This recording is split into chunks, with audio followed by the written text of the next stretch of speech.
Señora Presidenta, señores asambleístas, la propuesta original de lo que yo conozco presentada por el señor asambleísta Lloret tiene el sentido de lo que acabó de decir en la última parte de su intervención, pero al revisar el texto, al observar el texto, no recoge lo que él dice en la parte última. Ahí estoy de acuerdo con la asambleísta María José Carrión, de que eso ya es más bien de un procedimiento técnico de pedir información a las autoridades del gobierno. Pero a mí me parece muy importante lo que dice el asambleísta Lloret, de que habría que debatir la política macroeconómica del gobierno. Yo estoy de acuerdo, pero habría que debatir la política macroeconómica del gobierno con relación atada a los 10 años del correísmo.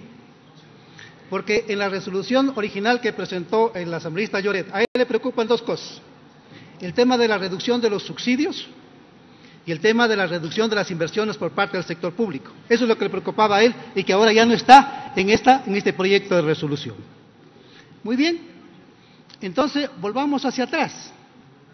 Yo, por ejemplo, tengo las siguientes preguntas.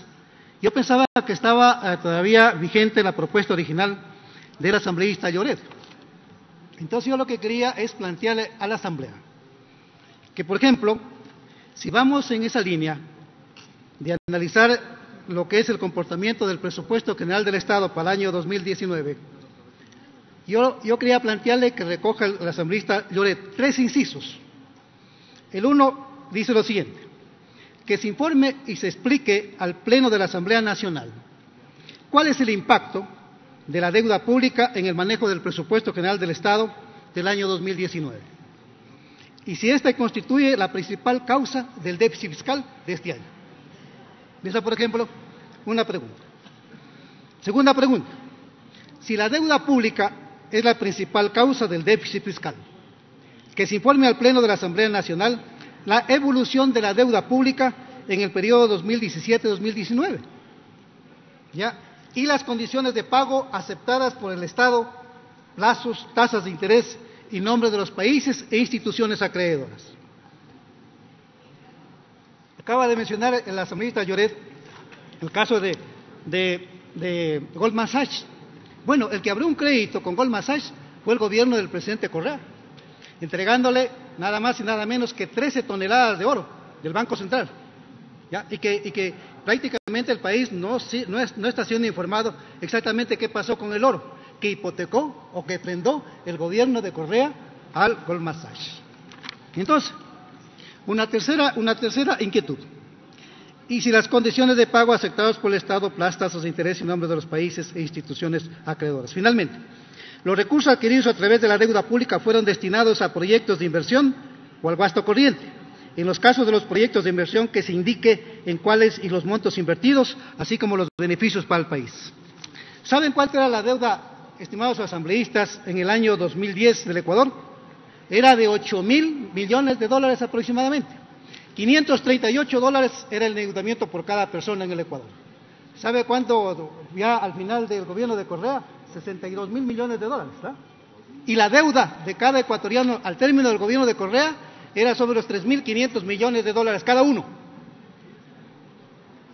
¿Ya? Y entonces sucede que yo le pregunto en el caso de los proyectos de inversión, porque aquí en esta asamblea no han debatido, señores asambleístas y señora presidenta, lo que dijo el señor presidente Moreno en cadena nacional respecto del endeudamiento público en proyectos fracasados por este gobierno, en el área, sobre todo en el área energética. Mire que en el caso de la refinería Esmeraldas, inversión de original que se tenía previsto era de $754 millones. ¿Cuánto le terminaron pagando a este círculo mafioso que fracasó en el proyecto de la ampliación de la refinería de Esmeraldas o de la repotenciación de la refinería Esmeraldas? $2.230 millones. Y sin ninguna utilidad para el país, dinero al agua. Otra inversión, el caso de ese proyecto fallido de la refinería del Pacífico. Se decía que con deuda pública, se decía que se iba a invertir o se invirtió $1.236 millones, eso era el plan original para invertir. ¿Cuánto le terminaron pagando? $1.521 millones y fracasó los $1.521 millones. Es dinero al agua. O sea, allí no hay beneficio para el Estado ecuatoriano de un solo dólar en este país.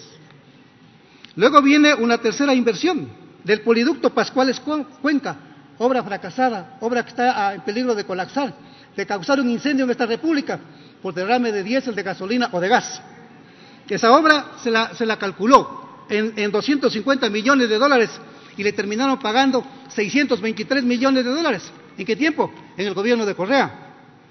Luego la planta de gas natural de Bajo Alto, el presupuesto era de 40 millones y le terminaron pagando 76 millones de dólares y la planta se está hundiendo y requiere una inversión de 40 millones de dólares más. Por eso es que no hay plata para la ley del desarrollo fronterizo, estimados asambleístas. Por eso no hay plata y el gobierno no quiere poner el reglamento que es su obligación constitucional, porque no hay plata, porque eso cuesta más de 300 millones de dólares. Luego hay otro proyecto, el caso de almacenamiento de gas de Monteverde. El presupuesto original era de 210 millones, le terminaron pagando 371 millones de dólares.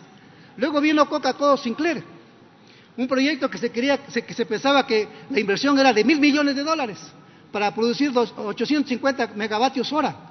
Y sucede que por arte de magia, el gobierno de Correa cambiaron las cosas, cambiaron los planes y lo pusieron y dijeron al país y contrataron la obra que era para producir 1.500 megavatios hora. No produce.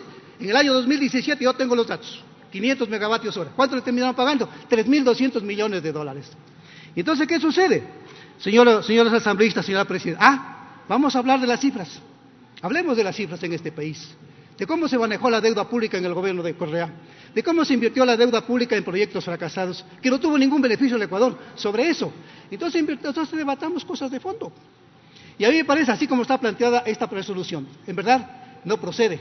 No procede, señores asambleístas, porque se deja tapando los grandes rubros de corrupción y de derroche y de obras mal construidas en este país con sobreprecios. Y entonces se tapa todo esto para irnos por estas cosas tan pequeñas y tan simples. Eso nomás, señor presidente, señores asambleístas. Muy amable. Gracias, señor asambleísta. Tenemos